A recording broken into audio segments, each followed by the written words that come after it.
Hello everyone, this is a report all about film. Definition of film. We sometimes see the terms cinema, moving pictures, and movies used for the medium we are calling film. The terms are completely interchangeable and their use is purely a matter of personal preference. Film is a photographic medium. Film images are the result of a light creating chemical on a strip of film. Film is essentially the art of moving pictures.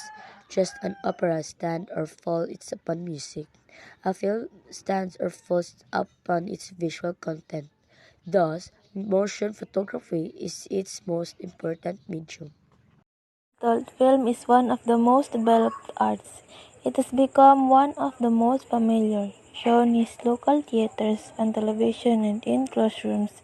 It is for most of us in one form to another of our daily lives. Yes, it is a medium that few of us know much about. Perhaps because it is so commonplace, perhaps because it has the compelling capacity for involving us at so many levels.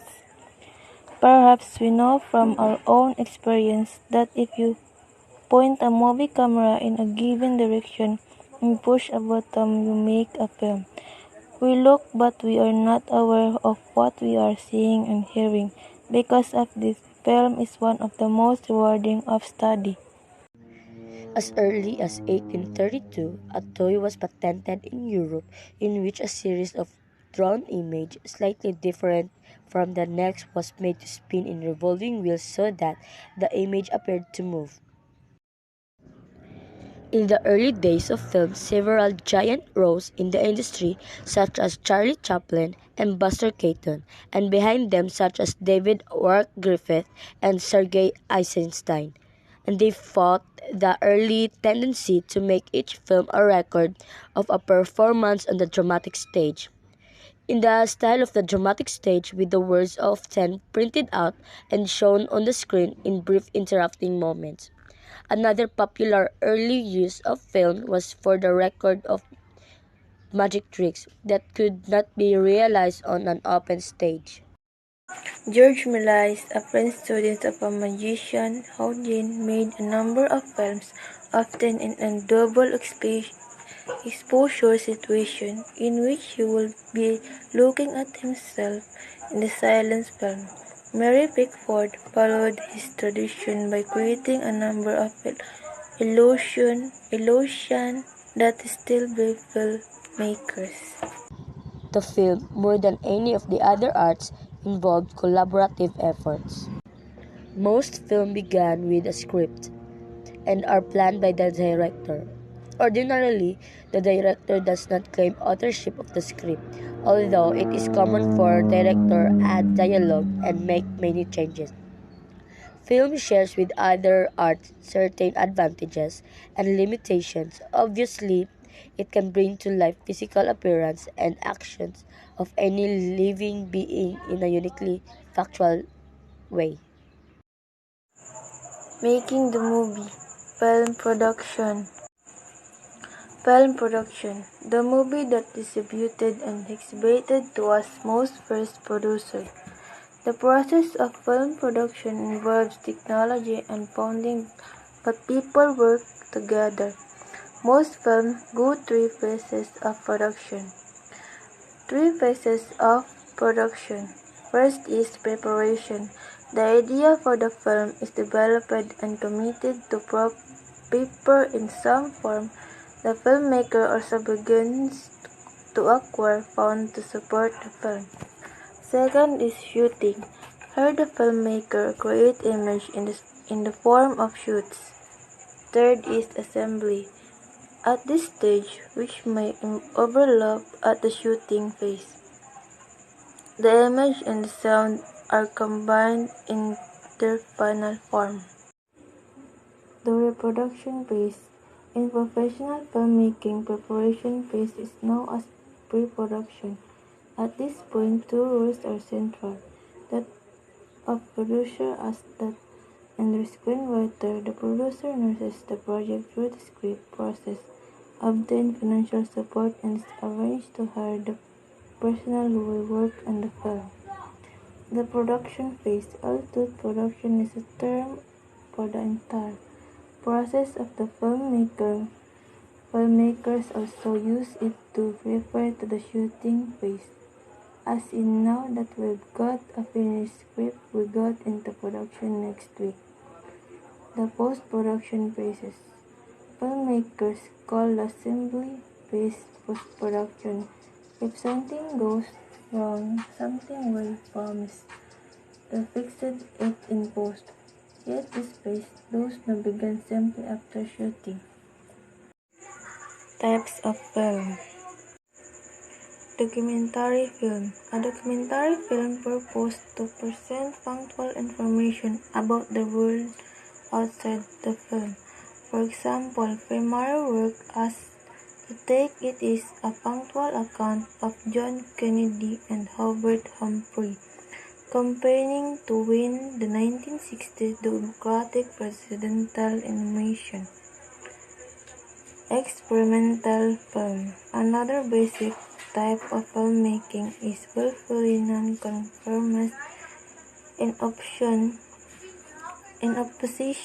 to the notions of what a movie can show and how it can be shown.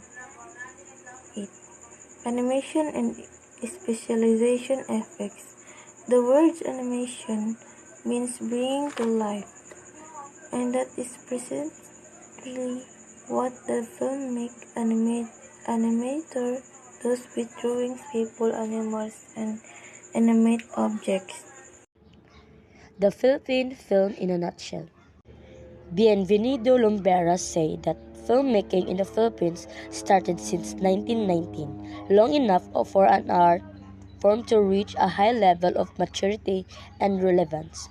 The beginning of the industry arose from the initiative of Swiss businessmen who introduced film show in Manila as early as 1897, regaling audience with documentary film clips showing recent events and natural calamities in Europe.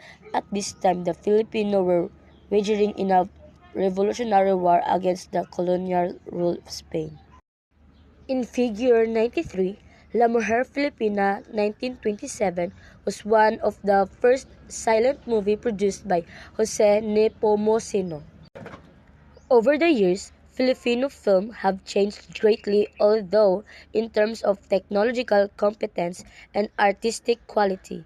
They are not comparable with Hollywood movies, but despite these limitations, Filipinos have produced quality films.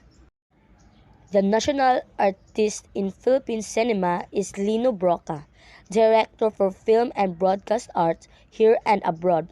Broca has left behind his masterpieces, bequeathing to our country a heritage of a cinema harvest.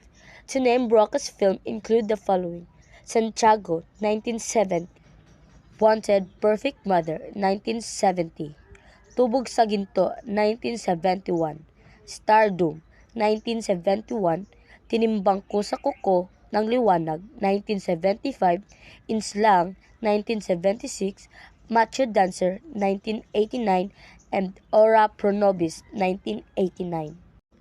So, those are the movies that Lino Broca had been directing. The movie review. The movie review is a type of film with which most of us are fairly familiar, since it appears almost every newspaper. Normally, a review aims at the broadest possible audience, the general public, with no special knowledge about the film. Here is an example of a short movie review of Tinambang Ka Ngunit Kulang, a 1974 Filipino drama film by Lino Broca, starring Christopher De Leon, Hilda Coronel, Lolita Rodriguez, and Eddie Garcia. Maria O'Hara is one of the best-kept secrets in the cinema. From the Philippines, he has made a reputation of making some of the most bitingly poignant social commentary film over the last few decades. The film is set in a relatively small Filipino village where Catholicism rules. The film, as the title suggests, explicitly plays upon Christian adage, the one should not judge one's neighbor, but makes the somewhat obvious case that human beings, however pious they might claim to be, rarely follow that advice.